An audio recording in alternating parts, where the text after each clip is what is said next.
Seeking pleasure comes naturally to us humans, and we experience it through a lot of different ways, including sex. And while humans, along with most other organisms, do have sex in an effort to pass on their genes, that is not the only reason we do it. And we aren't alone in this. Other organisms also seek the feeling of sexual pleasure, even outside mating purposes. Scientists started taking note of this behavior in other animals and figured out that sex likely feels pretty darn good for other species, not just us. But why they experience pleasure in the first place, and what some of the other reasons they keep doing it even when it isn't leading to offspring might be, that is what led scientists down an evolutionary rabbit hole. From an evolutionary perspective, it makes a lot of sense for sex to feel good. I mean, if it is pleasurable, it encourages partakers to keep doing it, increasing reproduction along the way. Scientists have done a lot of research around this, but mostly in the context of male mammals. In rats, for example, sexual behavior has been shown to be very rewarding, and regardless of other sexual opportunities, ejaculation remained the male rat's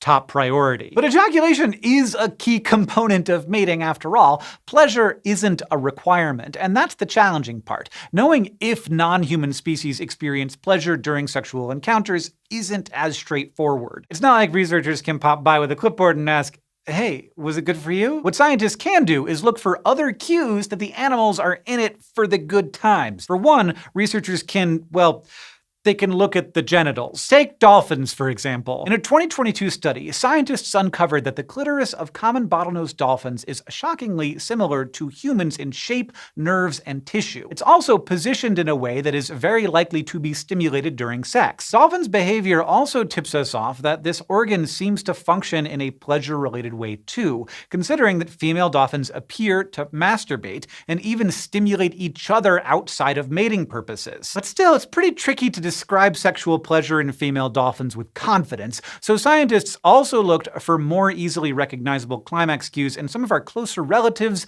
stump-tailed macaques. Scientists have observed female-only pairings of this monkey species showing clear signs of climax. They exhibit multiple internal and external cues, their bodies tense, their hair stands on end, and they let out repeated vocalizations along with making a conspicuous facial expression. On top of that, they experience internal uterine contractions and an increased heart rate, all followed by a suddenly relaxed state, very similar to what is documented in humans. And females kept searching for these experiences, even though, of course, the encounters didn't lead to offspring. A sign to scientists that, in this case, their behavior had little to do with reproduction. Even when it came to male-female interactions, the timing of their ovulation didn't appear to make a difference, so fertility didn't seem to play a role in their heterosexual interactions either. While it makes evolutionary sense that sex might be more pleasurable when pregnancy is most likely, that didn't appear to be the case for these monkeys, so sexual pleasure is probably a lot more widespread than we currently know. Now, so far we've been pretty focused on mammals, and to be fair, so is the research as a general rule, but sexual pleasure has actually been documented in one of the most famous lab critters,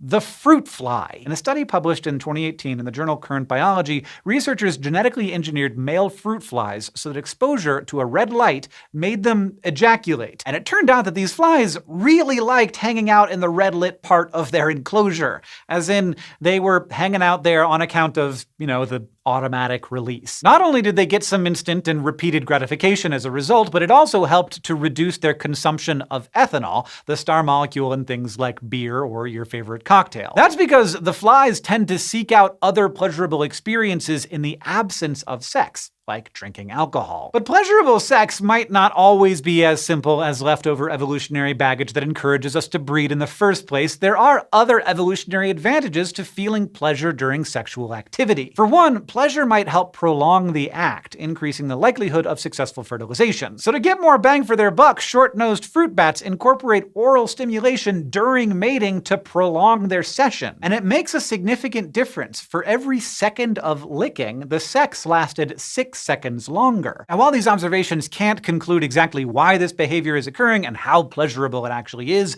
it is likely that the mating add-on increases the chance of offspring. In buffalo weavers, a type of songbird or passerine, it appears that pleasure not only helps with male ejaculation, but it might also help them get a leg up when it comes to sperm competition. These birds have a penile-like structure that gets stimulated during mating, inducing orgasm and ejaculation. And for the buffalo weavers, sex and mounting can last quite a while, around 12 minutes. This is pretty odd behavior for birds in general, because birds are pretty notorious for having very short sex, lasting mere seconds. Most passerines, along with many other birds, don't have penises. Both sexes of bird have a cloaca, an opening that serves as the end of both their digestive and reproductive tracts. Passerine males would normally just get like a swollen cloaca around mating season, but not buffalo weavers. They have this whole penile-like structure outside the front of their cloaca. And when it is rubbed against the female's cloaca during prolonged mating, it gets stimulated, which researchers found leads to orgasm and ejaculation,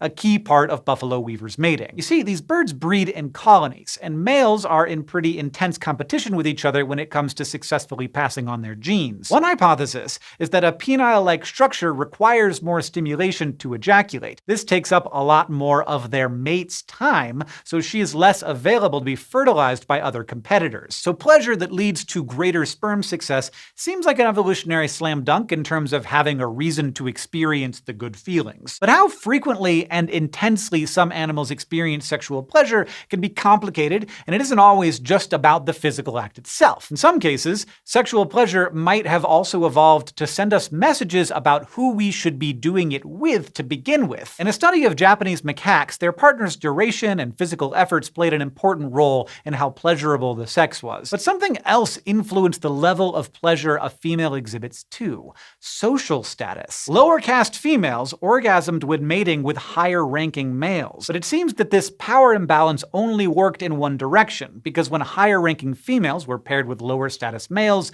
they weren't as pleased. Since social hierarchy seems to help determine how pleasurable sex is for these macaques, it might be that these monkeys' orgasms are actually an adaptation to influence mate selection. But we're just starting to figure out that sexual behavior isn't strictly about reproduction. Shared pleasure outside of breeding plays important roles in animals' social lives, which takes us back to dolphins. Long-term studies of bottlenose dolphins have shown that both sexes and a wide range of ages participate in sexual activities year-round, not just during the mating season. And during a long-term study, researchers observed more same-sex encounters, especially between males. They often form a tight-knit group that can last for 15 to 20 years, and sexual interactions appear to help them create and maintain social bonds with each other. Although we cannot be completely sure that it is the only explanation for this behavior, it does show that pleasure goes beyond reproduction. It also plays a very important role in the social lives of dolphins. For other animals, sexual interactions are also useful to help prevent strained relationships within their community. Bonobos are extremely close to humans, evolutionarily speaking, and boy,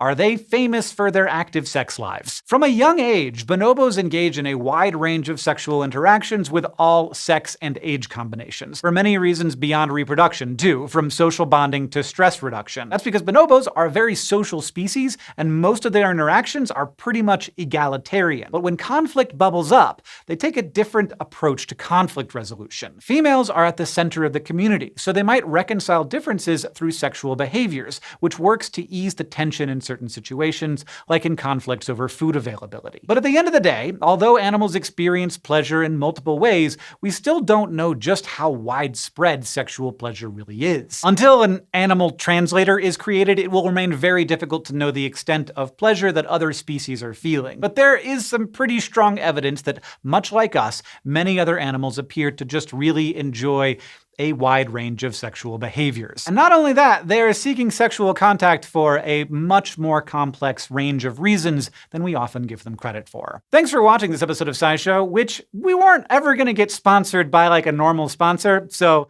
thanks to our patrons. We have made thousands of educational videos over the years, and we've been able to offer them for free because of our patrons. So to all of you, thank you for what you do to make SciShow happen. If you are not a patron but want to learn more about what that means, you can go to patreon.com/SciShow.